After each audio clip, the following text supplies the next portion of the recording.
ବାରମ୍ବାର ସେମାନେ ଆସନ୍ତି ଏ କଥା କହିବା ପାଇଁ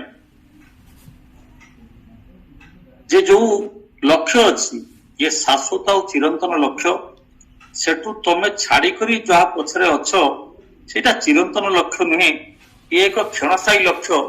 ତାକୁ ମଧ୍ୟ ବି ଉପଲବ୍ଧି କରିବାକୁ ପଡିବ। ସେଥିପାଇଁ ଯୋଉ ଚାରି ପୁରୁଷାର୍ଥର କଥା ଆମ ଶାସ୍ତ୍ରରେ କୁହାଯାଇଛି, ବିବେକାନନ୍ଦ ଚାରିଟାକୁ କୌଣସି ଦିନ ଅସ୍ୱୀକାର କରିନା। ବିବେକାନନ୍ଦ ଆସିବାର ସବୁଠୁ ବଡ ଜିନିଷ ଥିଲା, ଠିକ ବିବେକାନନ୍ଦ ଆସିବାର ପୂର୍ବରୁ 1824ରେ ସ୍ୱାମୀ ଦୟାନନ୍ଦ ଆସିଥିଲେ ଏବଂ ଏ ଦୟାନନ୍ଦ ଥିଲେ ପ୍ରକୃତରେ ଭାରତୀୟ ପୁନର୍ଜାଗରଣର ମଙ୍ଗଳ ମୁହୂର୍ତ୍ତ ବା ଉତ୍ସାହର ପ୍ରଥମ କିରଣ କହିଲେ ଚଳେ। ଏବଂ ସେ ଯୋଉଠି ଛାଡିଥିଲେ ତାକୁ ବ୍ୟାପକ ଭାବରେ ବିବେକାନନ୍ଦ କରିଦେଇ ଗଲେ।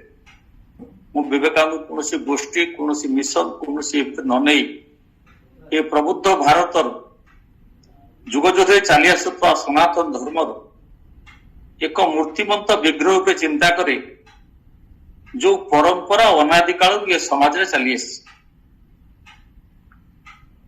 ବିବେକାନନ୍ଦଙ୍କ ପୂର୍ବରୁ ଏ ସମାଜ ଏଇଭଳି ଅବସ୍ଥାରେ ଥିଲା, ଏତେ ମାତ୍ରାରେ ଅଧପତ ହେଇସାରିଥିଲା। ସେ ମହାଭାରତ ଯୁଗରୁ ଆଜି ପର୍ଯ୍ୟନ୍ତ ଗଢି ଆସିଥିଲା।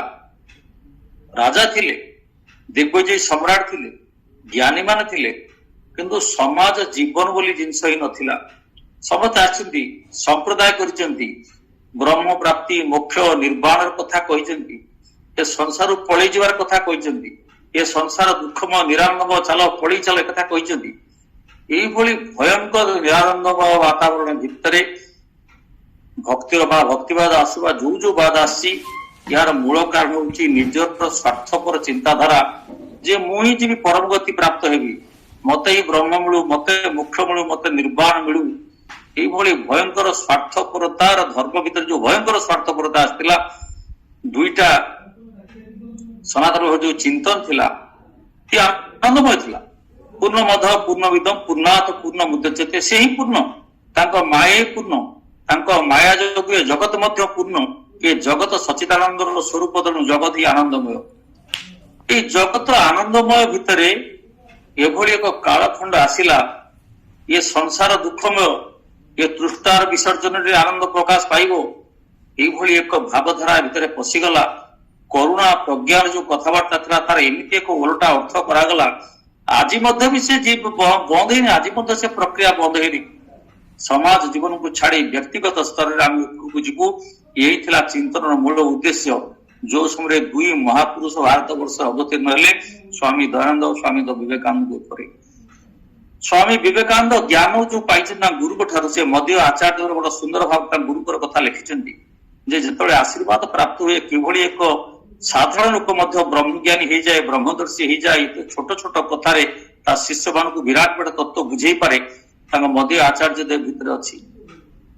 ଶ୍ରୀରାମକୃଷ୍ଣ ବିଶେଷ ପାଠ ପଢିନଥିଲେ, କିନ୍ତୁ ବେଦାନ୍ତ ଠାରୁ ଆରମ୍ଭ କରି ବ୍ରହ୍ମର ଯୋଉ ଯୋଉ ତତ୍ଵ ସେ ଏଡେ ସୁନ୍ଦର ଭାବେ ବୁଝିଛନ୍ତି, ବୋଧହୁଏ କେହି ଏତେ ସରଳ ଭାବରେ ବୁଝେଇ ନାହାନ୍ତି। ଯୀଶୁ ଯେମିତି ତାଙ୍କ ପିଲାମାନଙ୍କୁ, ତାଙ୍କର ଶିଷ୍ୟମାନଙ୍କୁ କହୁଥିଲେ, ଠିକ ସେଇଭଳି ଅତି ସୁନ୍ଦର ଭାବରେ ଏକୁ ସେ ବୁଝେଇ କରି ଯାଇଛନ୍ତି, କହିକରି ଯାଇଛନ୍ତି ଯେ ସମାଜ ଜୀବନ ହିଁ ଧର୍ମର ମୁଖ୍ୟ କାମ।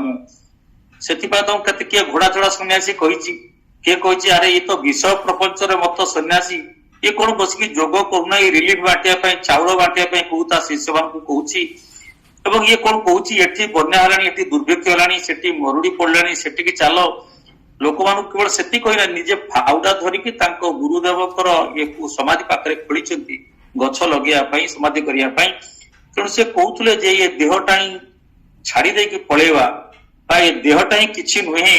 ଏଇ ଯୋଉ ଚିନ୍ତନ ଚାଲିଛି, ଏ ଚିନ୍ତନ ହିଁ ଆମକୁ ଅଧପତନ ପାଖରେ ନେଇ ପହଞ୍ଚେଇଛି।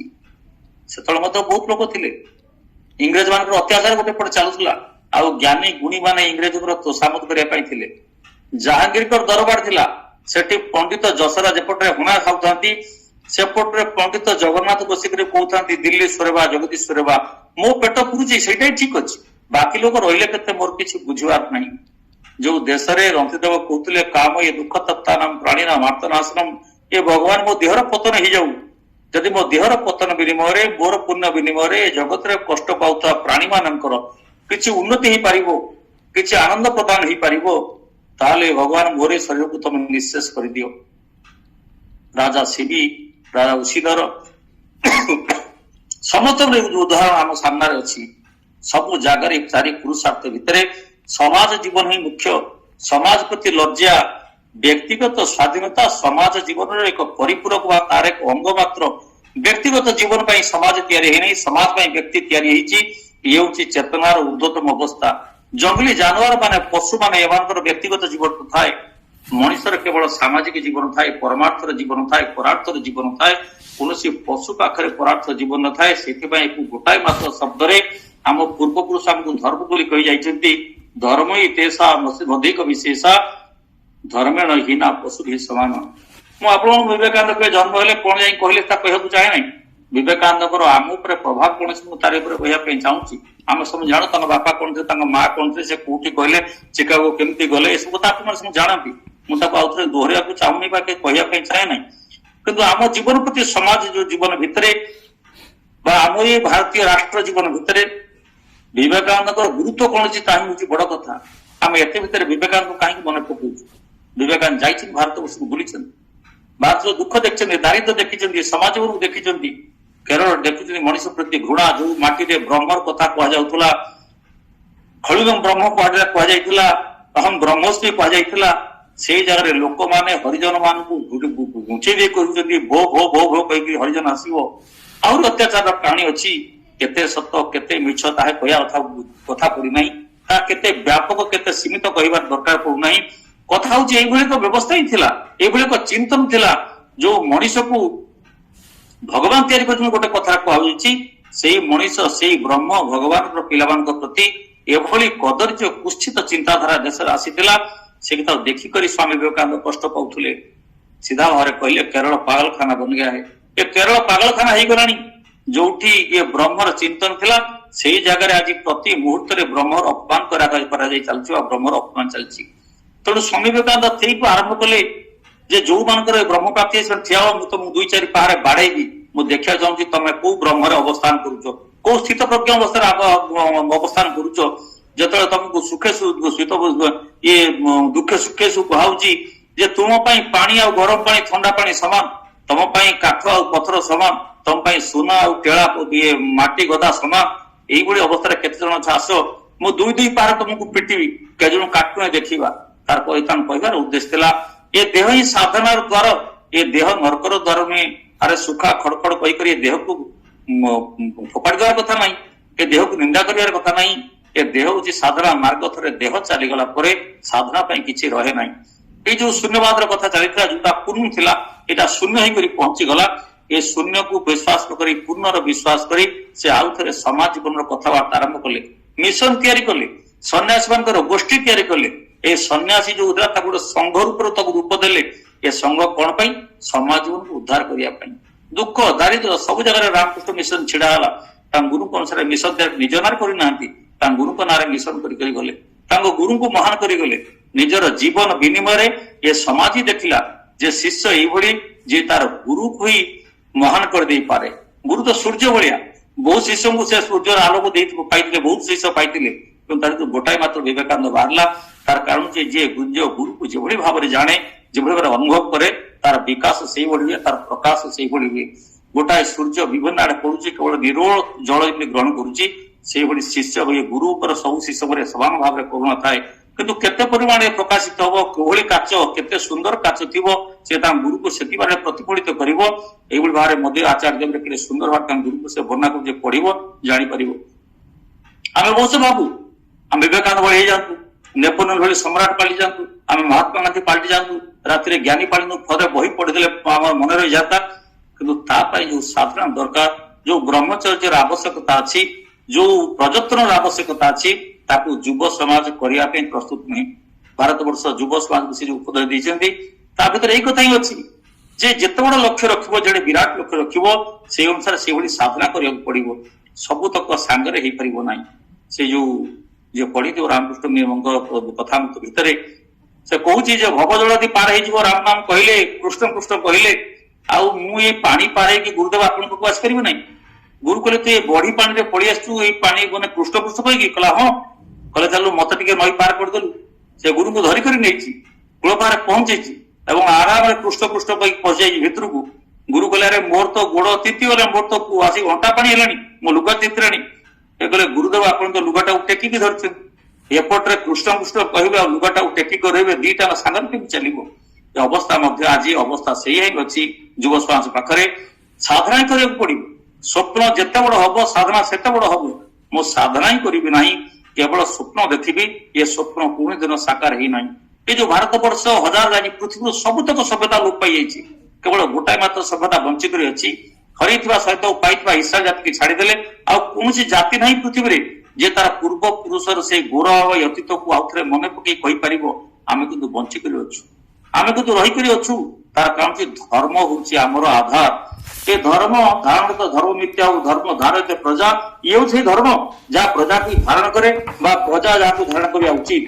ବହୁତ ଦିନ ଧରି ଭାରତ ବର୍ଷରେ ଏଇ ଗୋଟାଏ ଶବ୍ଦ ଉପରେ ମାଡ ବାରମ୍ବାର କରୁଛି। ଯୋଉମାନେ ଧର୍ମକୁ ଜାଣନ୍ତି ନାହିଁ, ଯୋଉମାନଙ୍କର ଅନୁଭବ ଶକ୍ତି ନାହିଁ, ଯୋଉମାନଙ୍କର ସାଧନା ନାହିଁ, ଯୋଉମାନଙ୍କର ସମାଜ ଜୀବନ ନାହିଁ, ଯୋଉମାନେ ବ୍ୟକ୍ତି ସ୍ୱାର୍ଥର କଦର୍ଯ୍ୟ କଳଙ୍କିତ ନର୍ଦ୍ଦମା, ସେଇ ନର୍ଦ୍ଦମାର ଗନ୍ଧ କୀଟ ମାନେ ଆଜି ଆମକୁ ଉପଦେଶ ଦଉଛନ୍ତି ଏ ଧର୍ମକୁ ଛାଡିଦେବା ପାଇଁ। ପ୍ରତ୍ୟେକ ଜାତି ସେ କହିଥିଲେ, କହିଲେ ଇଂରେଜ ଜାତିକି ତମେ ପଇସା ପଚାର, ବେପାର କଥା ପଚାର, ପଇସା ସେ ତମକୁ ଶୁଣିଯିବ। ତାର ପଇସା ଯଦି କମ ହେଇଗଲା ସେ ତମକୁ ଛାଡିବନି। ତମେ ଫ୍ରାନ୍ସ ଜାତିକି ପଚାର, ସେ ଟିକସ ଉପରେ ବୁଝେ ତାକୁ କେତେ ପଇସା ଦବାକୁ ପଡିବ, କେତେ ରଖିବାକୁ ପଡିବ, ସେକ୍ୟୁରିଟି କୌଣସି ଗୋଳମାଳ କର, ସେ ତମକୁ ଛାଡିବ ନାହିଁ। ଭାରତ ବର୍ଷରେ ତମେ ଯାହା କିଛି କରିପାର, କିନ୍ତୁ ତା ଧର୍ମରେ ତମେ ହାତ ମାର ନାହିଁ। ତା ଧର୍ମ ତାର ଅଙ୍ଗୀଭୂତ ଜିନିଷ। ଏ ଧର୍ମର କଣ ଉଦାହରଣ ଏ ନଅଙ୍କ ଦୁର୍ଭିକ୍ଷ ସମୟରେ ଅଛି। ଓଡିଶାର ନଅଙ୍କ ଦୁର୍ଭିକ୍ଷ ସମୟରେ ହଜାର ହଜାର ଲୋକ ମୁଣ୍ଡରେ ପଶିଛି। ପୁରୀରେ ଜଗନ୍ନାଥ ପାଖରେ 60 କୋଟି ଭୋଗ ହଉଥିବ, ସେ 60 କୋଟିଟା କଲେ କେତେ ବୁଝାଯାଏ ଲୋକଙ୍କୁ ଜଣା ନାହିଁ। ହଜାର ହଜାର କାନ୍ଦାଳ ଯାଇକରି ପହଞ୍ଚିଗଲେ ଏବଂ ପୁରୀ ବଡଦାଣ୍ଡରେ ଛିଡା ହେଇଗଲେ ଆମକୁ ଖାଇବାକୁ ଅନ୍ନପ୍ରସାଦ ମିଳୁ। ଇଂରେଜ ସରକାର ସେତେବେଳେ ରାଜା ବି ଥିଲେ, ପୁରୀର ପ୍ରଶାସକ ଯେ ସୁପରିଟେଣ୍ଡେଣ୍ଟ ହଠାତ୍ କରି କହିଲେ ଯେ ଆଜି ଜଗନ୍ନାଥଙ୍କ ଖାଇବା ବନ୍ଦ କରି ଦିଆଯିବ। କି 60 କୋଟି ଖାଇବାରେ କଣ ଦରକାର, ଗୋଟେ ମୂର୍ତ୍ତି ପାଖରେ ଭୋଗ କରିବା କଣ ଆବଶ୍ୟକତା ଅଛି? ସେ ଚାଉଳକୁ ରାନ୍ଧିକରି ଭୋକିଲା ଲୋକଙ୍କୁ ଦେଇ ଦିଆଯାଉ। 3 ଦିନ ଖାଇନଥିବା ବୁଢୀଟା ହଠାତ୍ ତା ଭିତରୁ ଠିଆଇ ପଡିଲା, କହିଲା ଯେ 3 ଦିନ ଆମେ ଖାଇନାଉ ଚଳିବ, କିନ୍ତୁ ଆମ ଠାକୁର ଦିନେ ଉପାସ ଆମ ପାଇଁ ନ ରୁହନ୍ତୁ, ଆମେ ଅପେକ୍ଷା କରି ବସିଛୁ, ତମେ ଠାକୁରଙ୍କୁ ଭୋଗ ଦିଅ ତାପରେ ଆମକୁ ହିଁ ଦବ। ମରିଯାଉଥିବା ଲୋକର ଇଏ ହଉଛି ବିଶ୍ୱାସ। ସମ୍ପୂର୍ଣ୍ଣ ଭାରତ ବର୍ଷ ତାର ଏଇ ମାଟି ପ୍ରତି, ତାର ସମାଜ ପ୍ରତି, ତାର ଦେବଦେବୀ ପ୍ରତି, ତାର ପୂର୍ବପୁରୁଷ ପ୍ରତି, ତାର ସଂସ୍କୃତି ପ୍ରତି, ତାର ସନାତନ ଜୀବନ ପଦ୍ଧତି ପ୍ରତି ଏଇ ଯୋଉ ଅଙ୍ଗୀକାର ବୋଧ ରହିଛି, ସେଇପାଇଁ ଭାରତ ବର୍ଷ ବଞ୍ଚିକରି ଅଛି। ଆଜି ଭାରତ ବର୍ଷ ସାମ୍ନାରେ ସବୁଠାରୁ ବଡ ସମସ୍ୟା ହଉଛି, ଆଜି ଚାରିପଟରେ ଗୋଟେ କାଳନାମୀ ଗୋଷ୍ଠୀ ତିଆରି ହେଇକରି ଅଛନ୍ତି। ଭାରତ ବର୍ଷର ଯୁବ ସମାଜ ଏ କଥା କହିବା ପାଇଁ ଏଗୁଡା ବେକାର। ବ୍ୟକ୍ତି ସ୍ୱାଧୀନତା, ଫଣ୍ଡାମେଣ୍ଟାଲ ରାଇଟ, ଲିବର୍ଟି, ଯୋଉ ଅର୍ଥକୁ ମାନେ ନିଜେ ମଧ୍ୟ ବୁଝନ୍ତି ନାହିଁ।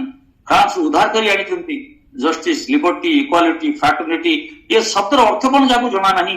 ବାରମ୍ବାର କୁହାଯାଇଛି କୌଣସି ପ୍ରକାର ସାମାଜିକ ଆବଶ୍ୟକତାର ବିରୁଦ୍ଧରେ ଛିଡା ହେଇଥିବା ବ୍ୟକ୍ତିଗତ ଜୀବନ ବା ବ୍ୟକ୍ତିଗତ ଇଚ୍ଛା ଏ କୌଣସି ମତେ ଗ୍ରହଣୀୟ ନୁହେଁ। ଯୋଉଠି ପବ୍ଲିକ ଲିବର୍ଟିର କଥା କୁହାଯାଉଛି ତା ସହିତ ମଧ୍ୟ ପବ୍ଲିକ ଡ୍ୟୁଟିର ମଧ୍ୟ କଥା କୁହାଯାଇଛି। ଧାରା 51 କହି ଦିଆଗଲା ଡ୍ୟୁଟିର କଥା। ଏ ଡ୍ୟୁଟିର କଥା କେହି କହନ୍ତି ନାହିଁ, କାରଣ ଯେ ଡ୍ୟୁଟି ନ କଲେ କୌଣସି ଦଣ୍ଡ ନାହିଁ। କିନ୍ତୁ ସାଧାରଣ ମହତ୍ତର ଲୋକମାନେ ଏ ଡ୍ୟୁଟିକୁ ବେଶୀ ଗୁରୁତ୍ୱ ଦିଅନ୍ତି। ମୁଁ କାମ କରିବାକୁ ପଡିବ, ମତେ ଯଦି ମୋର ସାଧାରଣ ଲୋକଟେ ଯେତେ କାମ କରୁଛି ତାଠାରୁ ଅଧିକ କାମ ମତେ ହିଁ କରିବାକୁ ପଡିବ। ଆମ ପ୍ରଧାନମନ୍ତ୍ରୀ ବଢିଆ କଥା କହନ୍ତି ଯେ ତମେ ଯଦି 5 ଘଣ୍ଟା କରି ରାଜି ଅଛ, ମୁଁ 6 ଘଣ୍ଟା କାମ କରିବାକୁ ତିଆରି ଅଛି। ମହାରାଜା ମନୁ ମଧ୍ୟ ଠିକ ସେଇ କଥା ହିଁ କହିଲେ ଯେ ଯୋଉମାନେ ଉଚ୍ଚ ପଦରେ ଅଛନ୍ତି, ଯୋଉମାନେ ଉଚ୍ଚ ଜ୍ଞାନ ସମ୍ପନ୍ନ, ସେମାନେ ଅଧିକ ମାତ୍ରାରେ ଜବାବ ଦେଇ ରହିବା ଦରକାର, ସେମାନେ ଅତି ମାତ୍ରାରେ ଉତ୍ତର ଦେଇ ରହିବା ଦରକାର। ତାଙ୍କର ଏ ସମାଜ ଜୀବନ ପ୍ରତି ନୁହେଁ, ବ୍ୟକ୍ତି ଜୀବନ ପ୍ରତି ମଧ୍ୟ।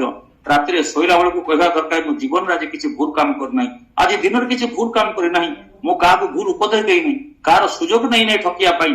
ମୋର ଯଦି ବ୍ୟକ୍ତିଗତ ନଷ୍ଟରେ, ବ୍ୟକ୍ତିଗତ କଷ୍ଟରେ ଏ ସମାଜ ଜୀବନ ପଲ୍ଲବିତ ହୁଏ, ତାହା ହିଁ ପ୍ରକୃତ ସାଧୁର ଲକ୍ଷଣ। ବିବେକାନନ୍ଦ ଏଇଭଳି ଭାବରେ ସନାତନ ଧର୍ମରେ ନୂଆ କଥାକୁ ପ୍ରତିଷ୍ଠା କଲେ। କହିଲେ ଭାରତ ବର୍ଷରେ ଯେ ଲକ୍ଷେ ଯୁବକ ବାହାରି ଆସ, ମୁଁ ତୁମକୁ ସୁନାର ଭାରତ ବର୍ଷ ଦେବି। এই ବାହାରିବା ଶବ୍ଦର ଅର୍ଥ ହଉଛି ଏଇଆ ଯେ ଆମେ ଯୋଉ ବାହାରିବୁ ଶବ୍ଦର ଅର୍ଥ ହଉଛି ଉତ୍ତିଷ୍ଠତ, ଜାଗ୍ରତ। ଏ ଲକ୍ଷ୍ୟ ନ ପାଇବା ପର୍ଯ୍ୟନ୍ତ ଆମକୁ ରହିବାକୁ ପଡିବ। ଯିଏ ଯୋଉଠି ଯୋଉ ଲକ୍ଷ୍ୟ ନେଇଛି, ସାହିତ୍ୟ ପରିଷଦ ସାହିତ୍ୟ କ୍ଷେତ୍ରରେ କାମ କରୁଛି, କିଏ ସମାଜ କ୍ଷେତ୍ରରେ କାମ କରୁଛି, ଆପଣ ହয়তো କିଏ ଚାକିରି କରୁଛନ୍ତି, ଆପଣ ହয়তো କିଏ ବିଭିନ୍ନ ପଦ ପଦବୀରେ ଅଛନ୍ତି, ଏ ସମସ୍ତର ଏକମାତ୍ର ଉଦ୍ଦେଶ୍ୟ ହଉଛି ବୁଝିବା ଦରକାର ଏ ପଦ କୋଉଠୁ ଆସିଛି। ଏ ଆସିଛି ଏଇ ସମାଜ ଭିତରୁ ଆସିଛି ଆମ ପାଇଁ। ସମାଜ ଗୋଟେ ପୋଷ୍ଟ ଅଛି ବୋଲି ଆମେ ଚାକିରି କରୁଛୁ, ଯଦି ସମାଜ ନଥାନ୍ତା ଆମକୁ ଚାକିରି କିଏ ଦେଇଥାନ୍ତା?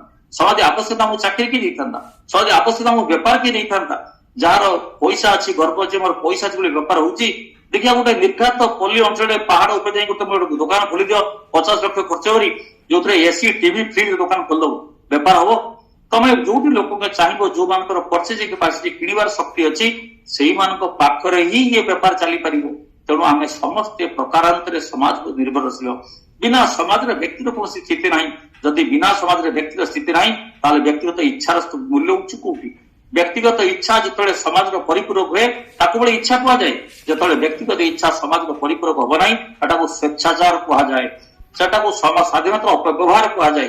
ଆଜି ଭାରତବର୍ଷର ଦୁର୍ଭାଗ୍ୟ, ଗୋଟାଏ ଚାରିଟା ଅଙ୍ଗ, ଯୋଉ ସମାଜର ଚାରିଟା ଅଙ୍ଗ, ଆମ ସମ୍ବିଧାନର ଚାରିଟା ଅଙ୍ଗ, ଆଜି ବ୍ୟକ୍ତିଗତ ଇଚ୍ଛା, ବ୍ୟକ୍ତିଗତ ସ୍ୱାଧୀନତା ଦ୍ୱାହି ଦେଇ ସାମାଜିକ ଜୀବନକୁ ଧ୍ୱଂସ କରିବାରେ ତତ୍ପର। ଆମେ ଦେଖି ଆସୁଛୁ ଯୋଉମାନଙ୍କର ଉପରେ ଦାୟିତ୍ୱ ଅଛି, ଯୋଉମାନେ ସମାଜ ଜୀବନକୁ ରକ୍ଷା କରିବା କଥା, ସମାଜ ଜୀବନକୁ ବଞ୍ଚେଇବା କଥା, ସମାଜ ଜୀବନକୁ ପ୍ରୋଟେକ୍ସନ ଦେବାର କଥା, ସେଇମାନେ ସମାଜ ଜୀବନକୁ ଧ୍ୱଂସ କରିବାର ଆଗରେ ଛିଡା ହେଇଛନ୍ତି। ତାର କାରଣ ହଉଛି ଏଇଆ, ଯୋଉ ଜଷ୍ଟିସ, ଇକ୍ୱାଲିଟି, ଲିବର୍ଟି ବା ଫ୍ରାଟର୍ନିଟି କଥା କୁହାଯାଇଛି, ଭାରତୀୟ ସନ୍ଦର୍ଭରେ ତାକୁ ଆମେ ଆଜି ପର୍ଯ୍ୟନ୍ତ ବୁଝିନାହୁଁ। ଭାରତୀୟ ସନ୍ଦର୍ଭରେ ଏ କଥାର ଅର୍ଥ କୁହାଯାଇଛି, ବ୍ୟକ୍ତିଗତ ସତ୍ତାର କଥା କୁହାଯାଇଛି, ବ୍ୟକ୍ତି କୋଉଠି ଛାଡିବ କଥା କୁହାଯାଇ ନାହିଁ। କିନ୍ତୁ ବ୍ୟକ୍ତିଗତ ଜୀବନ ମୂଲ୍ୟ ସମାଜରେ କୋଉଦିନ ବାଧକ ହେଇନାହିଁ। ସ୍ୱାମୀ ବିବେକାନନ୍ଦଙ୍କ ପୂର୍ବରୁ ସ୍ୱାମୀ ଦୟାନନ୍ଦ ଏଇ କଥା ହିଁ କହିଥିଲେ। ତାଙ୍କର ମୂର୍ତ୍ତି ପୂଜାର ବିଶ୍ୱାସ ନଥିଲା। ସେ ଏଇଥିପାଇଁ କହୁଥିଲେ ଯେ ମୂର୍ତ୍ତି ରଖିବା ଦ୍ୱାରା ତମେ ମୂର୍ତ୍ତି ପଛେ ଯେତିକି ଖର୍ଚ୍ଚ କରୁଛ, ଏ ସାଧାରଣ ଜୀବନକୁ ଦେଇଦିଅ। ପ୍ରଥମ କରି ସେ କହିଲେ ଯେ କିଛି ଲୋକ ସମାଜ ଜୀବନରେ ଭୁଲ କରିଛନ୍ତି, ପଳିଛନ୍ତି ସମାଜକୁ ଛାଡିକରି। ଏ ସମାଜର ଅଙ୍ଗ ଭିତରେ ସେମାନେ ଥିଲେ, କୌଣସି କାରଣରୁ, କୌଣସି ଭୁଲରୁ, ଅତ୍ୟାଚାର ବଶତଃ, ଶ୍ରଦ୍ଧା ବଶତଃ, ଭୁଲ ବୁଝାମଣା ବଶତଃ ଚାଲି ଯାଇଛନ୍ତି। ଶୁଦ୍ଧିକରଣର କାମ ପ୍ରଥମ କରି ସ୍ୱାମୀ ଦୟାନନ୍ଦ ଆରମ୍ଭ କଲେ। ଏ ଦେବଳ ସୂତ୍ରରେ ଲେଖା ହେଇଥିଲା, ତାର କିନ୍ତୁ ପ୍ରୟୋଗ ହେଇନଥିଲା। ସ୍ୱାମୀ ଦୟାନନ୍ଦ ଆରମ୍ଭ କଲେ। ସ୍ୱାମୀ ବିବେକାନନ୍ଦ ପଞ୍ଜାବ ଯାଇଛନ୍ତି, ଦେଖିଥାନ୍ତୁ ଶିଖ ସଭାରେ 2 ଜଣ ଲୋକ ଶିଖ ଧର୍ମକୁ ଫେରି ଆସୁଛନ୍ତି। ତାର ସେ ଦେଖୁଛନ୍ତି ତାର ପଦ୍ଧତି କଣ, କିଭଳି ଭାବରେ ପରାବର୍ତ୍ତନ ହଉଥିବ ଦେଖୁଥିଲେ। ଯେ ଶିଖ ଲୋକଟେ ଆସି କହୁଛି ଯେ ମୁଁ ଭୁଲ ବସ ଚାଲି ଯାଇଥିଲି, ତେଣୁ ମତେ ଆଉ ଥରେ ଗୁରୁ ଗୋବିନ୍ଦ ସିଂଙ୍କର ସେଇ ଯୋଉ ପ୍ରଥା ଅଛି ବା ତାଙ୍କ ଦଶମେଶଙ୍କର ଯୋଉ ବୁଦ୍ଧି ଅଛି, ତାଙ୍କର ଯୋଉ ଜୀବନ କାହାଣୀ ଅଛି, ମୁଁ ତା ଉପରେ ଆସ୍ଥା ସ୍ଥାପନ କରୁଛି, ମତେ ଦିଆଯାଉ। ତାପରେ ତାକୁ ଅମୃତ ଟିକେ ପିଆଯାଉଥିଲା ତାଙ୍କ ଶିଖ ସଙ୍ଗତ ଭିତରୁ, ଏବଂ ତାପରେ ସେ ନିଜ ଧର୍ମକୁ ଫେରି ଆସୁଥିଲା। ୟାକୁ ଦେଖିକରି ବିବେକାନନ୍ଦ କହିଛନ୍ତି ଇଏ ଗୋଟେ ଉତ୍ତମ କଥା, ଇଏ ଖୁବ ଭଲ କଥା, ଖୁବ ଭଲ ଜିନିଷ। ଏବଂ ସେ ଅନୁଭବ କରୁଥିଲେ ଭାରତ ବର୍ଷର ଯୋଉ ଯୋଉ ଲୋକ ଏଇ ସମାଜକୁ ଛାଡିକରି ଯାଉଛନ୍ତି, ଧର୍ମକୁ ଛାଡି ଯାଉଛନ୍ତି, ପ୍ରକାରାନ୍ତରେ କେବଳ ଧର୍ମାନ୍ତର ହଉନାହିଁ, ରାଷ୍ଟ୍ରାନ୍ତରଣ ମଧ୍ୟ ହେଇଯାଉଛି। ମତାନ୍ତରଣ ହଉନାହିଁ, ରାଷ୍ଟ୍ରାନ୍ତରଣ ହେଇଯାଉଛି। ତେଣୁ ଜଗିବା ପାଇଁ ପ୍ରଥମ କରି ସଦର ପରେ ସେ ପ୍ରକାଶ କଲେ ଯେ ସମାଜ ଜୀବନର ଇଏ ମଧ୍ୟ ଗୋଟାଏ ଅଙ୍ଗ। ଆଜି ତ ସେ କଥା କହିଲା ବେଳକୁ ଉଠି ପଡୁଛନ୍ତି ସେକୁଲାରିଜିମ ନା, ଯେ ସେକୁଲାରିଜିମ ଅର୍ଥ ବୁଝନ୍ତି ନାହିଁ। ଯୋଉମାନେ ସମ୍ବିଧାନକୁ ପଢି ନାହାନ୍ତି, 3 ଥର ଯିଏ ମେଟ୍ରିକ ପାସ୍, ସେ ସମ୍ବିଧାନ ଉପରେ ଭାଷଣ ଦଉଛି, ସମ୍ବିଧାନ ଉପରେ ଭାଷଣ ଦଉଛି। ସମ୍ବିଧାନର ପ୍ରତ୍ୟେକ ଶବ୍ଦ ଭିତରେ କୁହାଯାଉଛି ଆରମ୍ଭ ସେଟା ୱିଥ୍ ଦ ପିପୁଲ। ସମ୍ବିଧାନର ମୂଳ ସ୍ରୋତ ସେଇଠି। ଏ ସମାଜ ତମକୁ ଦାୟିତ୍ୱ ଦେଇଛି, ତମେ ରାଷ୍ଟ୍ରପତି ହେଇପାର, ତମେ ପ୍ରଧାନ ବିଚାରପତି ହେଇପାର, ତମେ ପିଅନ ହେଇପାର, ତମେ ପ୍ରଧାନମନ୍ତ୍ରୀ ହେଇପାର, ତମକୁ ଏ କ୍ଷମତା ୱିଥ୍ ଦ ପିପୁଲ ପାଖ ସମ୍ବିଧାନ ଭିତରେ କୁହାଉଛି। ଆମେ ସମାଜର ଲୋକ, ଆମକୁ ଦାୟିତ୍ୱ ଦେଇଛନ୍ତି, ବାଣ୍ଟିଛନ୍ତି। ଉଦ୍ଦେଶ୍ୟ ହଉଛି ସେଇଭଳି ଏକ ସମାଜ, ବୈଭବଶାଳୀ ସମାଜର କଥା, ଯୋଉଠି ଜଷ୍ଟିସ, ଇକ୍ୱାଲିଟି, ଫ୍ରାଟର୍ନିଟି ପ୍ରତ୍ୟେକ ମଣିଷ ପାଖରେ ରହିବ। କୌଣସି ଲୋକ ଆଇନ ଆଗରେ ଅସମାନ ରହିବେ ନାହିଁ, ଅସମାନ ରହିବେ ନାହିଁ, ଏବଂ ସେମାନେ ସମସ୍ତଙ୍କୁ ନ୍ୟାୟ ତାଙ୍କର ଦାବି ପୂରଣ କରାଯିବ। ନ୍ୟାୟ ଆଗରେ କେହି ଅଲଗା ଅଲଗା ହେବେ ନାହିଁ। ତୁଳେ ନଗିବ ସତ୍ୟମ ଧାରୟାମି, ଏଇଭଳି କୁହାଯିବ ତୁଳାଦଣ୍ଡ ଭଳି ଧରାବି। ଏବେ କିନ୍ତୁ ଏ ତୁଳାଦଣ୍ଡ ଗୋଟେ ଅନ୍ଧମାନଙ୍କର ଜାଗାରେ ତିଆରି ହେଇଛି। ସ୍ୱାମୀ ବିବେକାନନ୍ଦ ସେଇ କଥା ହିଁ କହୁଥିଲେ। ସନାତନ ଧର୍ମ ଭିତରେ ଏଇ ଯୋଉ କଥା କୁହାଯାଇଛି, ସମାନତା ବା ସର୍ବବ୍ୟାପ୍ତି କଥା କୁହାଯାଇଛି, ତାରି ଭିତରେ ସମସ୍ତ ମଣିଷକୁ ଆସିବାକୁ ପଡିବ। ଅନୁଭବ କଲେ ବହୁତ କମ ଦିନ, 40 ବର୍ଷର ଆୟୁଷ, 39 ବର୍ଷର ଆୟୁଷ କଲାବେଳେ କହିକରି ଯାଉଛନ୍ତି ମନ ଚଲୋ ନିଜ ନିକଟନ। ଏବେ ଘରକୁ ଫେରିବାର ସମୟ ହେଲାଣି। ଏ ଘର ସବୁଦିନ ବାହାରେ ମଧ୍ୟ ବି ଥିଲା, ଆଜି ଘରକୁ ଯିବାର ପଡିବ। ମୁଁ ଯୋଉଠୁ ଆସିଲି ଏଠି ଫେରିକରି ଯିବି, ଆଉ ଥରେ ପୁଣି ଘରକୁ ଆସିବି। ଏଭଳି ଏକ ଚିନ୍ତନ ଭିତରେ ସ୍ୱାମୀ ବିବେକାନନ୍ଦ ଶୋଇଗଲେ। ଆମମାନଙ୍କୁ ଏଇ କଥା କହିକରି ଯେ ଆଉ ଗୋଟେ ବିବେକାନନ୍ଦ ଆସିଲେ ଅନୁଭବ କରିବେ ଯେ ବିବେକାନନ୍ଦ କଣ କରିଛି। ଆଜି ସ୍ୱାମୀ ବିବେକାନନ୍ଦ ଯିବାର ଆଜି କରି ପାଖାପାଖି 120 ବର୍ଷ ହେଇଗଲାଣି। ଆଉ ଗୋଟେ ବିବେକାନନ୍ଦ ଆସିଛି କି ନାହିଁ ଆମେ ଅନୁଭବ କରିନାହୁଁ।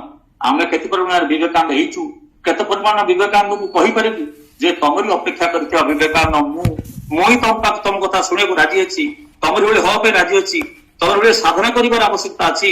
ମୋ ପାରୁପତ ମୁଁ ଯେତିକି ପାରିଛି ତମ ମାର୍ଗରୁ ହଟି ନାହିଁ। ଏଭଳି ଏକ କହିବା ଭଳି ଯୁବପିଢିଟି ଆସିବା ଆଜି ଅପେକ୍ଷା କରି ବସିଛି।